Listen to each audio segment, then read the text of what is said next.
आज के इस वीडियो में हम जानने वाले हैं टोटल 20 ऐसे ऑब्जेक्टिव क्वेश्चंस जो हमारे यूपी बोर्ड एग्जाम्स में आने के चांसेस ज़्यादा हैं। तो इस वीडियो को आप अंत तक ज़रूर देखें। अगर चैनल पर नए हैं तो चैनल को सब्सक्राइब ज़रूर करें। तो यहाँ पे आप देख सकते हैं कि इस वीडियो के माध्यम से आपको पूरे जो है 20 नंबर कन्फर्म होने वाले हैं जो मैथ से रिलेटेड हैं। तो यहाँ पे देखिए जो पहला क्वेश्चन है वो यही है कि परिमेय संख्या 43/2 पर घात 4 और 5 पर घात 3 का दशमलव प्रसार शांत होगा निम्न दशमलव स्थान के बाद। तो हमें बताना है कि यह जो परिमेय संख्या है कितने स्थान के बाद जो है शांत होने वाला है जब हम भाग देंगे। तो हम आपको बता दें कि यह जो है पूरे 4 दशमलव स्थान के बाद जो है यह शांत होने वाला है। अगर आप अभी तक हमारे चैनल पर से नहीं जुड़े हैं तो जल्दी से जुड़ जाइए। तो देखिए सेकंड नंबर का क्वेश्चन कह रहा है कि दो समरूप त्रिभुज की संगत भुजाओं का अनुपात 4:9 है तो इन त्रिभुज के क्षेत्रफल का अनुपात है। तो यहाँ पे देखिए 4 ऑप्शन दिए हुए हैं 2:3, 4:9, 18:16 या 16:81। तो हम आपको बता दें कि इस दूसरे नंबर का जो ऑप्शन होगा वह कौन सा होगा, तो 16:81। तो आप समझ नहीं पा रहे होंगे कि इस क्वेश्चन का जो है हमने जवाब इतना जल्दी कैसे दे दिया। तो चलिए जानिए इसके ट्रिक को कि कैसे जो है हम इस ऑप्शन को जल्द से पहचान सकते हैं। तो यहाँ पे हम आपको बता दें प्रश्न में ही स्पष्ट कर दिया था कि क्या है कि दो जो है समरूप त्रिभुज की जो भुजाओं का अनुपात हो क्या है, तो 4:9 है। यानी कि अगर हम दो त्रिभुज बनाए यहाँ पर ए बी और सी और एक दूसरा त्रिभुज बना रहे हैं पी क्यू आर, दोनों क्या है समरूप हैं। अभी मत समझिए कि यहाँ पे समरूप नहीं है, छोटा बड़ा बना है, लेकिन क्या समरूप है, क्वेश्चन कर रहा है। तो आपको पता है कि यहाँ पे जो इनका अनुपात दे रहा है A B upon P Q का जो अनुपात हो रहा है, ए सी अपान पी आर का जो अनुपात हो रहा है, ए सी अपान पी आर का अनुपात, और जो हमारा बी सी है अपान क्यू आर का जो अनुपात हो रहा है कितना हो रहा है, तो 4:9 हो रहा है। कितना हो रहा है, तो 4/9 के बराबर हो रहा है। और आपको पता होगा, अगर नहीं पता है तो हम आपको बता दें कि दो समरूप त्रिभुज के भुजाओं का वर्ग समरूप त्रिभुज के क्षेत्रफलों के अनुपात के बराबर होता है। क्या हमने आपको बताया कि जो समरूप त्रिभुज होता है उनकी भुजाओं का अगर हम वर्ग करें, यानी कि जो यहाँ पर है 4/9, इनका जब हम वर्ग करेंगे तो इन दोनों त्रिभुज के क्षेत्रफलों के जो है अनुपात के बराबर होगा। तो इसका जब हम वर्ग करेंगे तो क्या हो जाएगा, 4 चौको 16 और 9 81। तो इस प्रकार से जो है हमने इस ऑप्शन को सही कहा है। समझ गए हैं किस प्रकार से यह हो रहा है। उसके बाद से देखिए क्वेश्चन नंबर 3 क्या है कि यदि 10a = 15/12 है तो 10a + cos a कोष्टक बंद है इंटू सेक x का मान ज्ञात कीजिए। तो जब इसको आप हल करेंगे तो क्या मिलेगा, 18/13। आप इसको आसानी से हल कर सकते हैं। उसके बाद से है क्वेश्चन नंबर 4। तो देखिए क्वेश्चन नंबर 4 कह रहा है कि डी समांतर BC है तो x का मान ज्ञात कीजिए। तो यहाँ पे देखिए मान दे दिया हुआ है, BD का मान दिया 3 सेंटीमीटर और DA का मान दिया है 2 सेंटीमीटर, और यहाँ पे जो DE है इसका मान दिया हुआ 4 सेंटीमीटर, और हमें बताना है कि जो BC का जो लंबाई हो कितना है। तो हमें x का जो है हमें मान बताना है। तो जल्दी से हमें कमेंट करके बताइए कि इसका कौन सा ऑप्शन सही होने वाला है। तो जल्दी से हमें कमेंट करके बताइए कि इसका जो है कौन सा ऑप्शन सही होने वाला है। उसके बाद से देखिए क्वेश्चन नंबर 5। क्वेश्चन नंबर 5 क्या है कि जब एक बांस की परछाई की लंबाई उसकी ऊंचाई के बराबर है तो सूर्य का उन्नयन कोण है। तो क्या हो जाएगा उन्नयन कोण, 30 अंश, 45 अंश, 60 अंश या 90 अंश। तो क्या हो जाएगा, तो 45 अंश हो जाएगा। यहाँ पर अगर समझना भी चाहे तो यहाँ पर देख सकते हैं कि जो लंबाई है वह क्या है, परछाई के बराबर है। यानी कि अगर यह x है तो यह भी क्या हो जाएगी, x हो जाएगी। तो इस प्रकार से जब आप इसका कोण निकालेंगे तो क्या हो जाएगा, 45 हो जाएगी। मान लीजिए A, B और C, अगर हम 10C ले रहे हैं तो क्या होता है हमारा फार्मूला होता है क्या, लंब बटे आधार। लंब क्या हो जाएगा x और आधार भी क्या हो जाएगा x। इसको हल करेंगे तो 1 मिल जाएगा। और आपको पता है कि 10 से इक्वल टू 10 1 किसके बराबर होता है, तो 10 45 अंश के जो मान होता है वो 1 के बराबर होता है। तो इस प्रकार से जो मान मिलेगा हमें क्या मिलेगा, तो 45 डिग्री मिल जाएगा।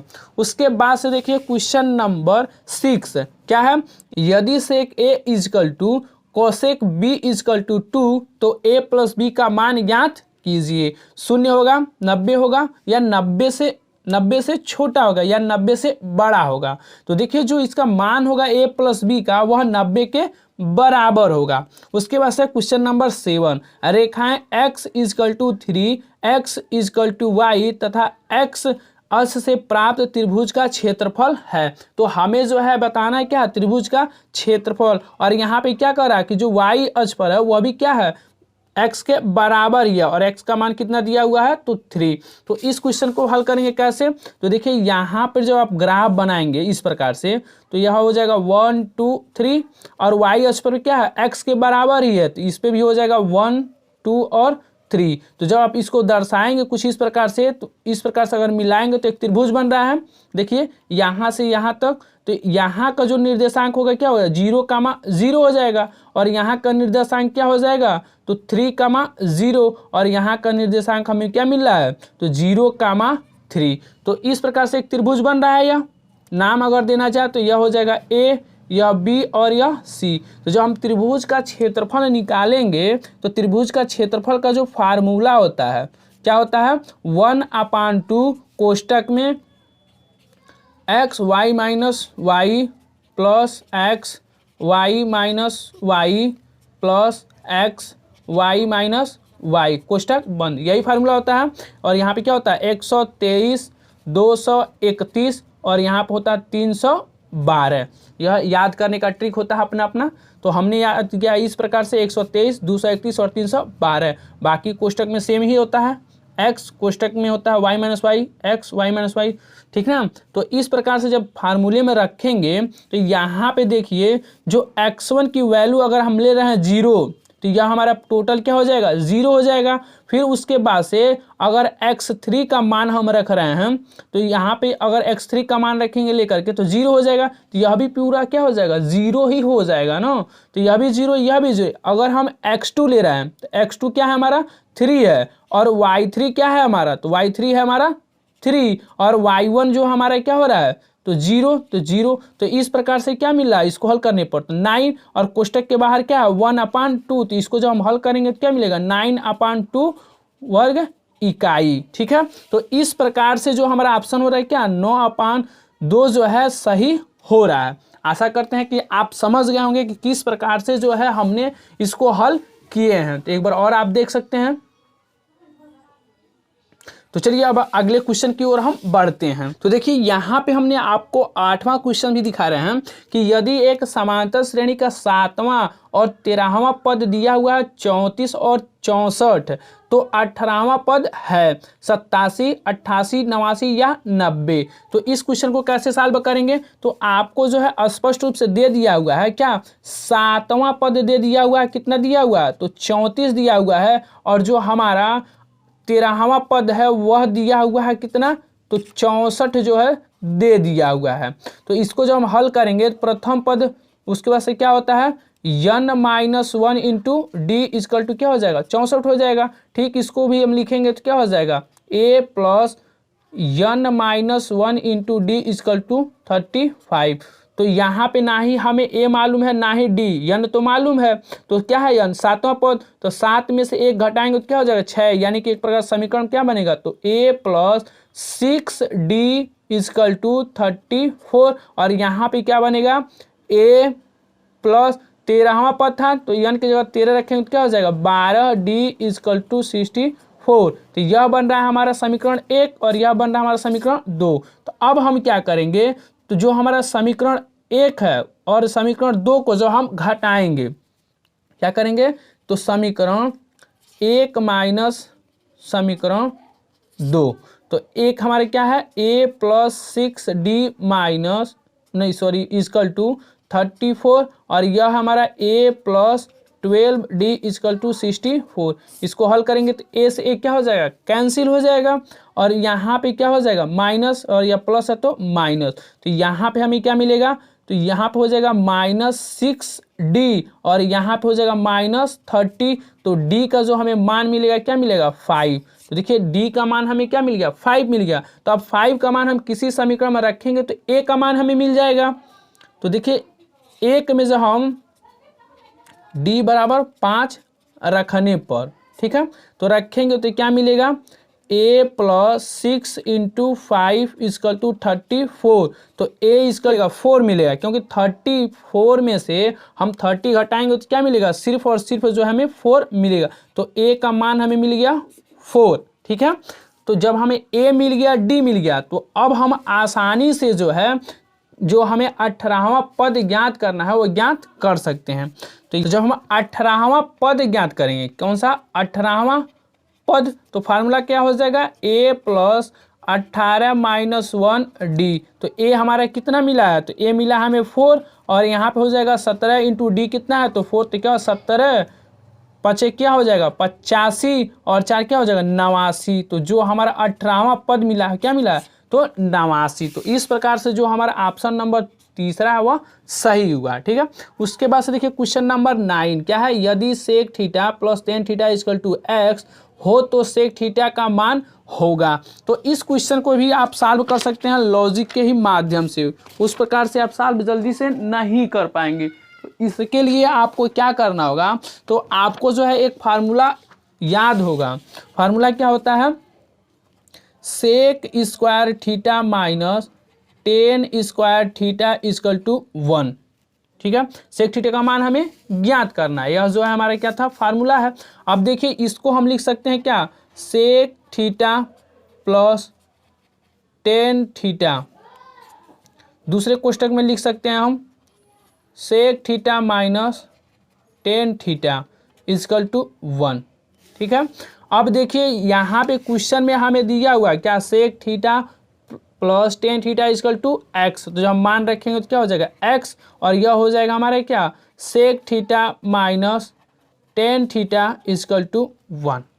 अब इसको हम जब इधर भेजेंगे तो क्या हो जाएगा, तो यहाँ पे हो जाएगा sec theta minus tan theta equal to 1/x। अब यहाँ पे देखिए sec theta minus tan theta equal to 1/x, तो इसको मान लीजिए समीकरण नंबर 2, और जो हमारा यहाँ पे दिया हुआ है sec theta plus tan theta equal to x, इसको मान लेना समीकरण 1, ठीक है, जिसको समीकरण 1 और इसको समीकरण 2। तो क्या करेंगे, अब हम यहाँ पे जो समीकरण 1 है समीकरण 2 को जोड़ेंगे। तो समीकरण 1 तथा समीकरण 2 को जोड़ने पर, तो जोड़ेंगे तो क्या हो जाएगा, तो यहाँ पे हो जाएगा sec theta plus tan theta x, और यहाँ पे हो जाएगा हमारा sec theta minus tan theta equal to 1/x। तो जब इसको जोड़ेंगे तो क्या चिन्ह में कोई परिवर्तन नहीं होगा, यह हो जाएगा 2 सेक थीटा, और यह हो जाएगा कैंसिल, तो यहाँ पर हो जाएगा x प्लस 1/x, तो यह हो जाएगा हमारा x स्क्वायर प्लस 1/x हो जाएगा। उसके बाद से 2 को इधर भेजेंगे तो यहाँ पे भाग के रूप में हो जाएगा। तो जो हमारा सेक थीटा की वैल्यू मिलेगी क्या मिलेगी, x स्क्वायर प्लस 1/2x, यही हमारा क्या फाइनली आंसर है। तो जो हमारा ऑप्शन है कौन सा, तो दूसरा ऑप्शन है वही हमारा सही है। उसके बाद से देखिए क्वेश्चन नंबर 10 क्या है, 95 तथा 152 का महत्तम समापवर्तक है। तो जब इसको जब आप हल करेंगे तो क्या मिलेगा 19, देख भी सकते हैं अगर आप निकालें 95 का अभाज्य गुणनखंड क्या हो जाएगा 5 से जाएगा, या कितने बार में जाएगा, तो 5 एक का नाम 5, 5 9 45, 19 का नाम 19, और दूसरा क्या है 152, इसको जब आप निकालेंगे 2 से क्या हो जाएगा 2 7 14, और यह हो जाएगा 2 6 12, फिर 2 से काटेंगे 2 3 6 और 2 8 16, फिर 2 से तो क्या हो जाएगा 19, और यह 19 से जाएगा एक बार में।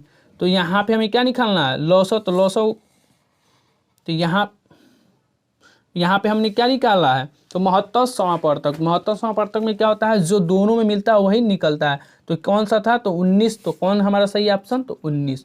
उसके बाद से क्वेश्चन नंबर 11 में क्या है कि बिंदु 3,4 की वाई अक्ष से दूरी, तो वाई अक्ष से दूरी क्या हो जाएगी, जब वाई अक्ष से पूछा है तो हम एक्स की वैल्यू लिखते हैं, तो क्या है 3, तो यही ऑप्शन हमारा 3 है। उसके बाद से क्वेश्चन नंबर 12 है कि चित्र में प्रदर्शित बहुपद के ग्राफ के आधार पर बहुपद के शून्यांक होंगे।